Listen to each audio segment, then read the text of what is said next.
नमस्कार। दर्द के कारण नींद ही ना आना, ये कंडीशन में क्या करें? तो आप में से बहुत सारे लोगों के साथ ऐसा होता होगा, खास करके जो भी 45-50 के ऊपर हैं, या अगर आपके घर में दादी, नानी, बूढ़े माँ-बाप या कोई भी ऐसा ओल्ड एज वाला व्यक्ति है, तो ये 2-3 तकलीफ़ें आप उनके मुँह से हमेशा सुनेंगे। पहला कि बहुत ज़्यादा दर्द हो रहा है, लगातार दर्द हो रहा है, दर्द से परेशान हो गए हैं, हमेशा दर्द होते ही रहता है, दुखते ही रहता है, कभी कंधा, कभी कमर, कभी घुटना, कभी जॉइंट्स, मतलब दर्द होते ही रहता है। और एक तकलीफ उन लोग करेंगे कि नींद ही नहीं आती, बस रात भर करवटें बदलते रहते हैं, क्या बोले बेटा परेशान हो गए, दर्द की गोलियाँ खा ली, दर्द के लिए लेप लगा लिया, बाम लगा लिया, मलहम लगा लिया, किसी ने बोला ये डालकर खा लेना, वो सब खा लिया, पर ये दर्द नहीं खत्म हो रहा है और पूरी रात दर्द के कारण नींद नहीं आती। ऐसी तकलीफ़ें आपने सुनी होगी। तो ये कब होगा? लास्ट वीडियो में मैंने आपको बताया था कि हम पेन की लेक्चर सीरीज़ शुरू कर रहे हैं और उसमें आपको बताया था कि दर्द जब भी होगा, तो वो दर्द हमेशा वात के कारण होगा। इतना क्लियर है? तो वो वाला जो दर्द था जिसमें मुट्ठी से मारा हुआ है, डंडे से मारा हुआ है और थकान बहुत हो रही है, उस टाइप का जो दर्द था वो मांस और मेद धातु के अंदर का वात था। आज हम जिस वात की बात कर रहे हैं, जिसमें कि आपको हमेशा लगातार दर्द रहेगा और नींद बिल्कुल भी नहीं आएगी, वो वाला दर्द तब होगा जब आपका यही वात बढ़ के अस्थि धातु और मज्जा धातु में चला जाएगा। अब ये होता क्या है, ये वात क्या है, अस्थि मज्जा क्या है, उसके लिए आयुर्वेद में लाइन ऑफ ट्रीटमेंट क्या बोला है, घर पे क्या कर सकते हैं, पूरी जानकारी इस वीडियो में।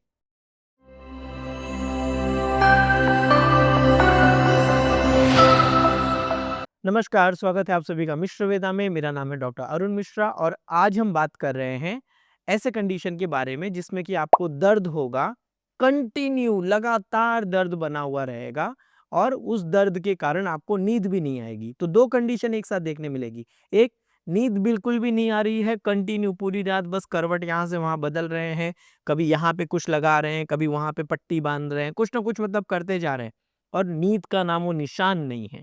ये कंडीशन आयुर्वेद में आचार्य चरक ने बताया हुआ है, चरक संहिता में चैप्टर नंबर 28 में। कब होगा? जब आपके शरीर का वात बढ़ के अस्थि धातु और मज्जा धातु में जाएगा। अब ये हुआ क्या? तो सबसे पहले आप जानते हो कि आयुर्वेद में हम कभी भी किसी बीमारी के नाम का ट्रीटमेंट नहीं करते।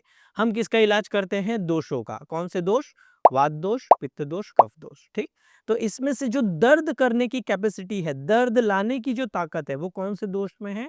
वो वात के कारण है।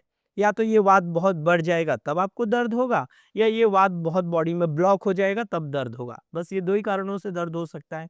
तो जब आपके शरीर में वात बहुत ज़्यादा बढ़ जाएगा और बढ़ के वो अस्थि धातु और मज्जा धातु में चला जाएगा, तब इस टाइप का आपका दर्द होगा।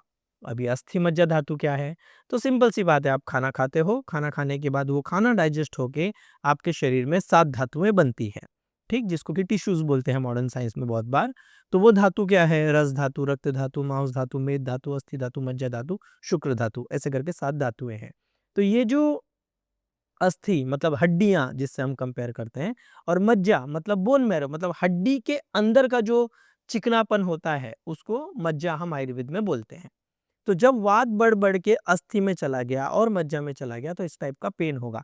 इसके लिए एक बहुत ही कमाल का श्लोक लिखा है, एक ही लाइन में लिखा है पर मस्त लिखा है। वो श्लोक देखिए। अस्वप्नम सततम रूपच मज्जा अस्थि कुपिते अनिलः। तो इसमें पहला लाइन क्या है? अस्वप्न। अस्वप्न मतलब नींद ही ना आना, बिल्कुल भी नींद ना आना। चाहे नींद की गोली खा रहे हैं, कुछ भी कर रहे हैं, वो ना आना। और सततम रुक, लगातार कंटिन्यू दर्द बना रहना।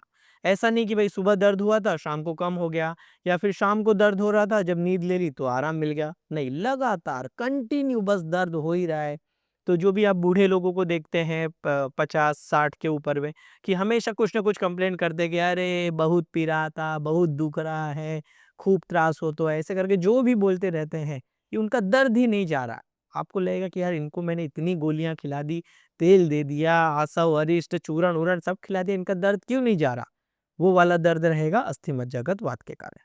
ठीक है? तो जब बहुत ज़्यादा दर्द हो, नींद ना आए, वो है वात बढ़ के कहाँ पे गया है? अस्थि में और मज्जा मज्जा में। अब इसका ट्रीटमेंट क्या है? तो चरक चिकित्सा स्थान चैप्टर नंबर 28 में आचार्य चरक ने ऐसे लिखा है, बाह्य अभ्यंतर स्नेह अस्थि मज्जा गतम जयत, कि बाह्य बाहर से अच्छा खासा ऑयलिनेशन करो, बाह्य अभ्यंतर अंदर से अच्छा खासा ऑयलिनेशन करो, यही इसकी चिकित्सा है। मतलब क्या, भर भर के चिकनापन बॉडी के बाहर भी बॉडी के अंदर भी आप करो, तो जाके आपका वात जब कम होगा तब आपको नींद भी आने लगेगी और आपका दर्द भी कम होगा। अब बाहर से कैसे करें, तो बाहर से जैसे कि आपने तिल का तेल ले लिया और रोज उससे अभ्यंग चालू किया, कंटिन्यू तेल मालिश चालू की, ठीक, तो वो बाह्य अभ्यंग हो गया। अभ्यंग मतलब रोज शरीर पे आपने काला तिल का तेल लेके आओ और 15 मिनट 20 मिनट 25 मिनट जितना टाइम है आराम से आप चाहिए तो थोड़ी देर के लिए धूप में बैठ जाओ, अभी ठंडी भी चल रही है, और अच्छे से पूरे शरीर पे आप तेल लगाओ। जरूरी नहीं कि एकदम रगड़ रगड़ के ही आप मालिश करो, बट एटलीस्ट जितना आप कर सकते हो वो करो। तो ये हुआ बाह्य स्नेह, ठीक। नाक में आप तेल डाल सकते हो, कान में तेल डाल सकते हो, ये सब कर सकते हो, तेल का आप कुल्ला कर सकते हो, यही सेम तिल के तेल से ये सारी चीजें कर सकते हो। अभ्यंतर स्नेह, खाने में भी भर भर के चिकनी चीजें खाओ, ठीक। जैसे कि आपको दूध पसंद है तो आप दूध पीने में ले सकते हैं, दही पसंद है तो दही के अंदर चिकनापन होता है वो ले सकते हैं। जो आप खाना बना रहे हो, समझो कि खिचड़ी बना रहे हो, तो उसमें घी की मात्रा बढ़ानी चाहिए, ठीक है। तेल आप कुछ खा रहे हो तो तेल की चीजें आप खा सकते हो, तेल का भजिया वड़ा ऐसी चीजें खा सकते हो। कब, जब वात बहुत ज्यादा बढ़ा हुआ है तब। और कुछ चीजें आप घर पे कर सकते हो, जैसे कि एरंड का तेल है, चिकना होता है, दूध है, तो 5 ml 1 चम्मच एरंड का तेल ले लिया और 100 ml दूध ले लिया, वो उसके साथ आप रात को सोते समय, या अगर आपके घर पे वॉशरूम वॉशरूम नहीं है तो सुबह खाली पेट वो थोड़ा गर्मा गर्म दूध ले लिया, तो उसमें दर्द कम होने में आपको आराम मिलेगा। रात में अगर नींद नहीं आ रही है पेन के कारण, तो पैर के तलवे पे घी या तिल के तेल से मालिश करना। अगर आपको नींद बिल्कुल भी नहीं आ रही है तो दूध घी प्लस गिलोय ये कॉम्बिनेशन ले सकते हो, मतलब गिलोय की टैबलेट्स मिलती है, तो गिलोय घनबटी जैसे 2 या 4 टैबलेट आपने ले लिया, 1 गिलास दूध ले लिया, भैंस का दूध भी चलेगा, और उसमें 2 चम्मच देसी गाय का घी डाल दिया, ठीक है। तो क्योंकि अस्थि और मज्जा पे जब हमें जाना है ना, तो हमें ऐसी दवाइयाँ चाहिए जो बाय नेचर, मतलब कुछ दवाइयाँ मीठी हो और कुछ दवाइयाँ तिक्त रस की हो, कड़वी हो, तो ये दो चीजों का कॉम्बिनेशन होगा तब वहां तक औषधियां जाती हैं। तो गिलोय कड़वा होता है वो आप ले सकते हो, और घी या दूध में बनाकर ले सकते हो।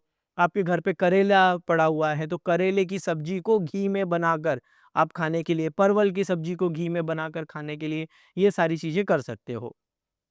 आयुर्वेदिक ट्रीटमेंट में जो आप कोई आयुर्वेदिक डॉक्टर के पास या पंचकर्म क्लिनिक में जाके करा सकते हो, तो वो है मृदु विरेचन। मृदु विरेचन मतलब कि आप 3 दिन 5 दिन या 7 दिन इंटरनली घी पियोगे, मेडिकेटेड घी। अब वो आपके डॉक्टर डिसाइड करेंगे कि आपके लिए कौन से टाइप का घी सुटेबल है।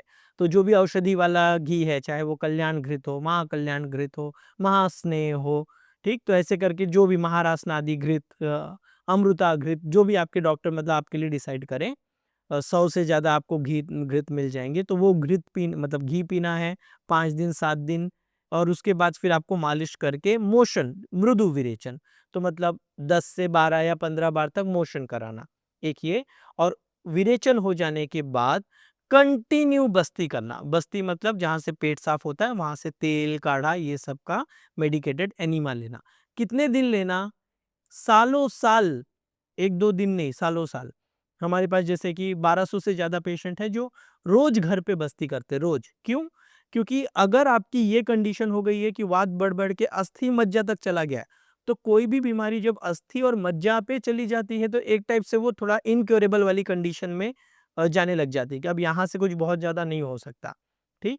तो ऐसे में नित्य कंटिन्यू ये जो आपको चीज़ें मैं बोल रहा हूँ कि जो बस्ती भी है, वो आपको रोज लगेगी, 2 डेढ़-डेढ़, 2-2, 3-3, 5-5 साल तक। तो ये जो मालिश-वालिश है, ऐसा नहीं कि बस मैंने 10-15 दिन तेल मालिश कर ली, करेले को घी में बनाकर खा लिया, थोड़ा-सा दूध घी पी लिया और ठीक हो गया। बिल्कुल नहीं।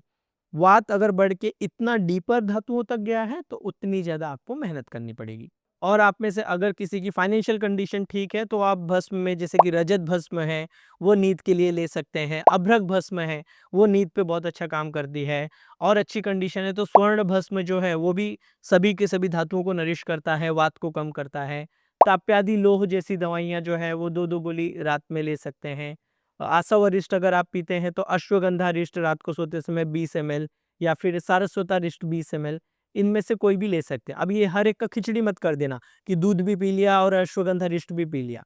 या तो अश्वगंधा-रिष्ट रात में पीना और बाकी टाइम दूध, या फिर दिन में अगर अश्वगंधा-रिष्ट या सरस्वता-रिष्ट या दाप्यादिलो ये सब लिया है तो रात को दूध पीना।